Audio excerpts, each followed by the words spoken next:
This summer, my husband and I took our oldest son and his family, including a 5-year-old and 8-year-old little boys, to Orlando. I won't go into the exhausting details of the 12-hour marathon fun-filled adventures in Magic Kingdom, Legoland, Universal, and so forth, but I do want to share 2 stories with you. The first occurred at what they call Disney Quest. It is described as a 5-story indoor interactive extravaganza which offers a number of high-tech adventures for your gaming pleasure. The excitement includes all manners of virtual games, 3 and 4D experiences, and one called Cyberspace Mountain. In this experience, my grandson Colin was able to design his own roller coaster with special assistance from Bill Nye, the science guy. When he was done, inversions, loops, twists, and all, he jumped in a simulator to ride his own creation in full 360-degree motion. Let's watch.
What struck me was that through the exercise, my very quiet, somewhat introverted 8-year-old grandson was excited, he was happy, he was completely engaged, all the while learning about energy and motion, the scientific process, investigation skills, reasoning, critical thinking, and how to communicate. Weeks later, he is still talking about it. The second story came from a few days later. Standing in line, I overheard a conversation between an elderly scholar. He explained he was going into the 6th grade this year, and a younger child. She was expressing anxiety over going into kindergarten. His assurance to her went like this: "Oh, you'll be fine. Kindergarten is pretty fun, but get ready. School gets more boring every year." Wow. I thought about having a conversation, decided not to approach it. I'm not suggesting that American education should launch off into cybersphere and leave regular schooling behind. And I'm certainly not suggesting that we abandon what we know about good teaching, as Mike Smoker reminded us yesterday. What I am suggesting is that we start incorporating new technologies and new methods into the way our kids are educated, quickly. It's time we start elevating the interests of children to first priority and embrace the tools that will serve this purpose. we know they must be engaged to learn. So the question is, how do we approach teaching and learning? Do our classrooms look like a Disney Quest game that activates a child's creative skills and captures their interest? I suspect the answer may be no. And do our schools really get more boring every year? Ask your kids or grandkids.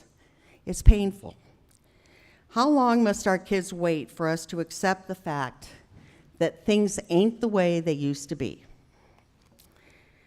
In a recent article, Terry Moe and John Chubb suggested some basic properties that will define schooling in the coming decades.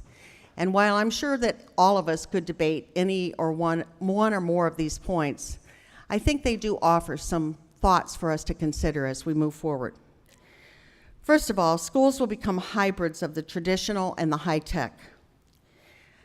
I'm embarrassed to admit how many millions of dollars of school construction I worked on over the past decades, and how many of those buildings really reflected a lack of foresight about what was going to be happening in cyber education. Most schools will of necessity bring students together for part of the day for face-to-face interactions, yet will make significant use of computers, software-based coursework, internet-based research, and yes, distance learning for courses that are either too specialized or impossible for schools to provide on their own. Schools will become more customized to individual students. Students will have more control over their own education, choosing what, when, and how they want to meet expectations, moving through the curricula at their own pace. They will interact with students from all over the country, and in fact, from all over the world. Schools will provide better teaching. Teachers themselves may improve as a result of this transition, but technology itself will enhance instruction, promoting learning through computer graphics, simulations, video, and other tools that communicate to today's kids with great clarity. Formative feedback will identify weaknesses and provide online assistance designed to meet the individual student need. The best teaching in the world will be available to every student, anytime, anywhere. We've talked a lot now about the demand curve and consumer surplus. Now let's think about the supply curve. He's recording a 10-minute economics lesson. It's so simple. All you hear is his voice, and all you see is his colorful sketches on a digital blackboard. In this video, we're going to talk about the law of demand. When Khan finishes the lecture, he uploads it to his website, where it joins the more than 3,000 other lessons he's done. In just a couple of years, he's gone from having a few hundred pupils to more than 4 million every month. Has it sunk in to you that you are probably the most watched teacher in the world now? Yeah, I try not to say things like that to myself. You don't want to think about it too much because it can, I think, paralyze you a little bit. So if we get rid of the percent sign, we move the decimal over. He's amassed a library of math lectures, 12 plus 4 is 16. starting with basic addition and building all the way through advanced calculus. We're taking the limit as delta x approaches 0. The exact same thing. But he's not just a math whiz. He has this uncanny ability to break down even the most complicated subjects, including physics, biology, astronomy, history, medicine. How much reading do you do ahead of time? It depends what I'm doing. If I'm doing something that I haven't visited for a long time, since high school, and I'll go buy 5 textbooks in it, and I'll try to read every textbook. I'll read whatever I can find on the internet. Let's talk about one of the most important biological processes. Sal Khan has tackled so many subjects that if you watch just one of his lectures a day, it would take over 8 years to cover it all. Huge time scales. Magnetic north is kind of the geographic location. And then let's say that this is the point x is equal to basic introduction. Light. If this does not blow your mind, you have no emotion. Did you ever think about putting yourself visually in the video? Look, if there's a human face there, especially a funny-looking human face, then it's actually hard to focus on the math.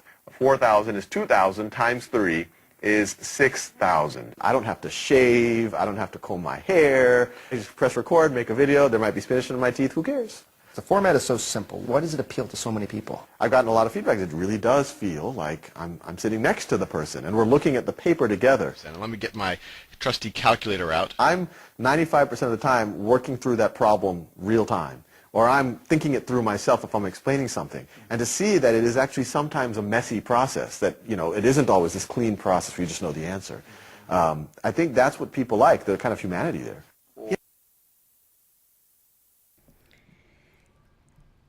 I think, that's from Khan Academy. If you're not familiar with that website, I would encourage you to go on. The videos that they've recorded there are free. You can sign up for free.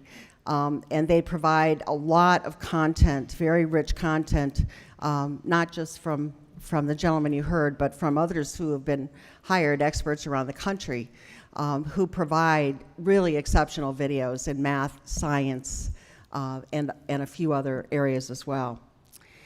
The fourth thing that we've been told is that schools will be better places to work. Teachers will have a greater variety of schools to work in, roles they can play, and areas they can specialize in. Good teachers will be rewarded for skill and success and will be paid more because they are more specialized. Working conditions will be better and the profession will be more attractive to people with talent and ambition. Schools will also be more autonomous. The advance of technology makes it possible to have school anytime, anywhere, without respect to geographic boundaries or the expense of building new buildings. All of the schools, traditional, charter, virtual, will be increasingly responsible for their own fate, functioning in many cases without the protection of a larger system. Schools will offer more choice. Technology will bring about the end of monopolies, just as they have in business, in industry, and we're seeing in education. The cyber world offers a host of alternatives to choose from in virtually every possible area.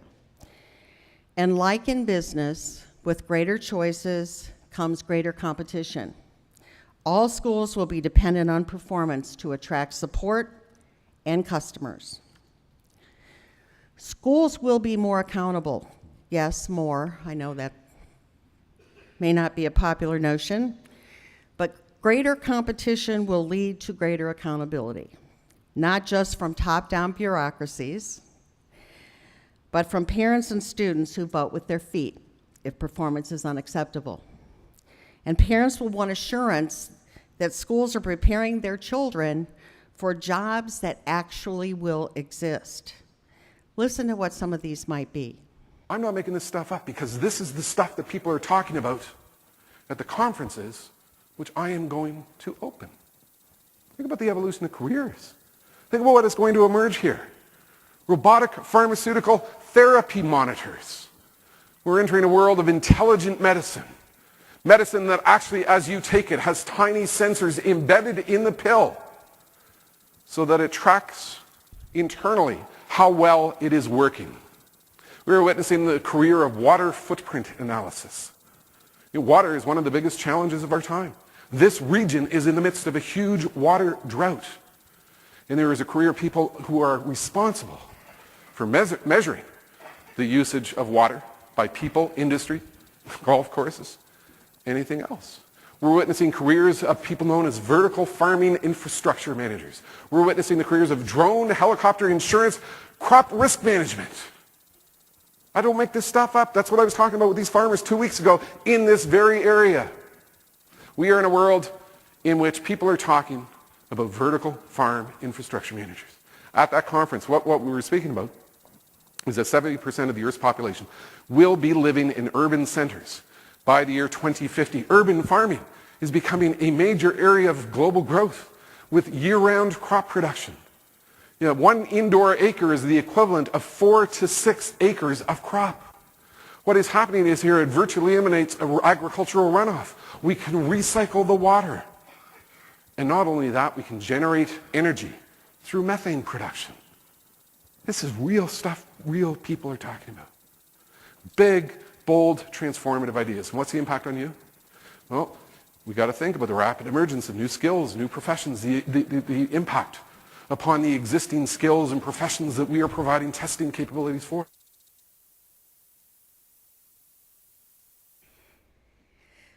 I never heard of some of those jobs. I don't know about you, but vertical, technical, agricultural engineering, I think what's mind-boggling is as you read some of this work and you think about what's going to be happening in the next, not just 5, 10 years, but in the next 20, 30 years, in the world that we're preparing our kids to be successful in, it's going to look very different. And I think our challenge is to make sure that we're doing what we need to do to get them ready for that. In addition, we know that schools will do a better job of serving children with unique needs. From homeschoolers to dropouts, from gifted kids to those in very remote rural areas, cyber schools can offer variety, flexibility, accommodations, self-directed and self-paced learning opportunities cheaply and efficiently. A whole new world of options will be available for kids who before may have been constricted by the system. That's what our colleagues in Jefferson County are trying to do with their countywide Wi-Fi network. Schools will do a better job of promoting social equity. Poor and disadvantaged kids have long been isolated in some of the nation's worst performing schools, served by some of the least qualified teachers.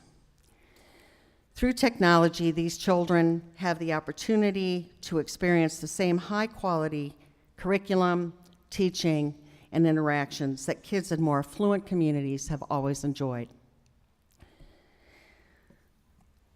Schools will continue to socialize students. If anyone here believes that the lack of face-to-face, in-person contact eliminates social interaction, then you don't have kids or grandkids or friends. With technology, FaceTime, Skype, WebEx, virtual courses, gaming, and on, socialization not only occurs, but the interaction is more diverse, more timely, and richer than that of more traditional schools. Social interaction happens in a cyber environment. It's just very different from the note-passing days of our parents.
point here is school is changing. The needs of our kids are changing. It's no longer good enough to think about implementing a one-to-one initiative or about adding smart boards to our classrooms. We need to be thinking about how we revolutionize teaching and learning in a way that resonates with the children in the digital generation. We need to take all the tools of the 21st century and consider them as learning opportunities.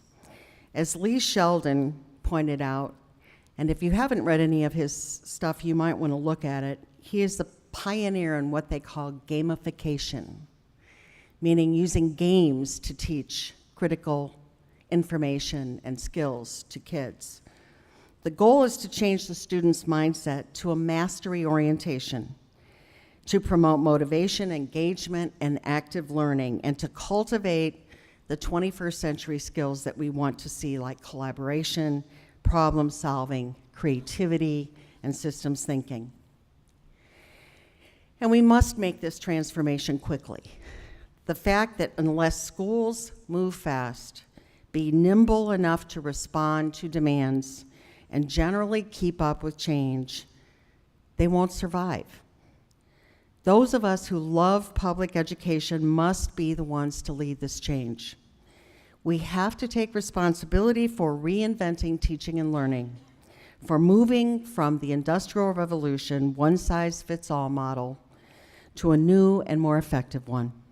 Good morning.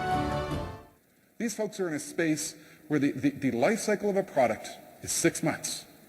This is the world I live in. This is the world I'm talking to my clients about. How do we scale? How do we innovate? How do we achieve change when things are evolving at lightning speed?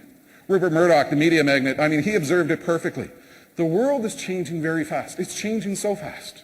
There's so many things going on from so many different perspectives that the reality going forward at this point in time, it isn't necessarily the big organizations who will own and win and control the future. It is the fast. It's the agile. It's those who can change. It's those who can keep up with very rapid change and ingest that change. The high-velocity economy demands that we do, demands that we think, demands that we collaborate, demands that we share, demands that we innovate in different ways. It demands that we look at the future and constantly ask ourselves, given the rapid rate of change which is coming at us, how do we ingest that future? So the big question for you and what you need to think about over the next 3 days, how do innovators stay out in front? How do you stay ahead of very fast-paced change?